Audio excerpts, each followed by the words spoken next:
மாதத்திற்கு மேலாக சொற்ப சம்பளத்தில் எந்த ஊதிய பலனும் இல்லாமல் கௌரவ விரிவுரையாளர் என்கின்ற பெயரில் எந்த கௌரவமும் இல்லாமல்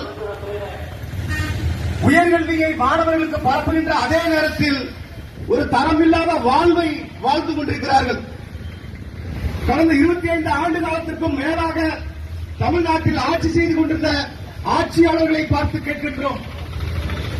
இந்தியாவிலே அதிகமான அளவிற்கு கிராஸ் என்ரோல்மெண்ட் ரேஷியோ என்று சொல்லக்கூடிய உயர்கல்வியில் அதிகமான அளவிற்கு மாணவர்கள் படிக்கக்கூடிய மாநிலம் எது என்றால் தமிழ்நாடு. உலகத்தில் இருக்கக்கூடிய ஆகச்சிறந்த அறிஞர்கள் எல்லாம் எங்கிருந்து சென்றார்கள் என்று கேட்டால் அது தமிழ்நாட்டிலிருந்து தான் சென்றிருக்கிறார்கள். அமெரிக்காவில் இருக்கக்கூடிய சிலிக்கான் வேலியிலே சிஇஓக்களாக எம்பிகளாக இருக்கக்கூடிய அறிவாளிகள் யார் என்று கேட்டால் தமிழர்கள். இப்படி உலகெங்கும் அறிவாளிகளை திறமைசாலிகளை உருவாக்கி கொண்டிருக்கக்கூடிய கல்லூரி பேராசிரியர்கள் உயர்கல்வியிலே ஈடுபட்டுக் கொண்டிருக்கக்கூடிய அந்த பேராசிரியர்களுக்கு 12 மாதம் கூட ஊதியம் வழங்காமல் 11 மாதம் மட்டுமே ஊதியம் வழங்குகிறார்கள் என்று சொன்னால் இது எத்தனை வெட்கக்கேடான விஷயம்.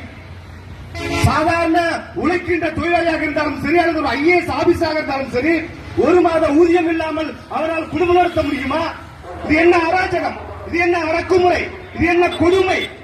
11 மாதம் மட்டுமே ஊதியம், 12வது மாதம் ஊதியம் இல்லை என்று சொன்னால் இது கொடுமை இல்லையா? இது என்ன ஆட்சி நடக்கிறது இங்கே? இது 1 ஆண்டு 2 ஆண்டு அல்ல, 4 நூற்றாண்டு கால கொடுமை இது. இந்த கொடுமையை எதிர்த்து பேசுவதற்கு இன்றைக்கு தமிழ்நாட்டில் இருக்கக்கூடிய அரசியல்வாதிகள் தயாராக இல்லாத நேரத்தில் எங்களுடைய தமிழக வெற்றி கழகமும் எங்களுடைய தலைவருடைய ஆணையின் பேரில் பொதுச்சாருடைய வழிகாட்டுதலின் பேரில் இன்றைக்கு மாவட்ட செயலர் பாலாவர்கள் தலைமையிலே இன்றைக்கு நாங்கள் தோழர்கள் உங்களுக்கு ஆதரவு தெரிவிக்க வந்திருக்கிறோம். எங்களுடைய தலைவர் என்றென்றும் உங்கள் கோரிக்கைகளுக்காக குரல் கொடுப்பார் என்கின்ற ஒரு செய்தியை இந்த இடத்திலே நாங்கள் எங்கள் தமிழக வெற்றி கழகத்தின் சார்பாக பதிவு செய்து கொள்ள விரும்புகிறேன்.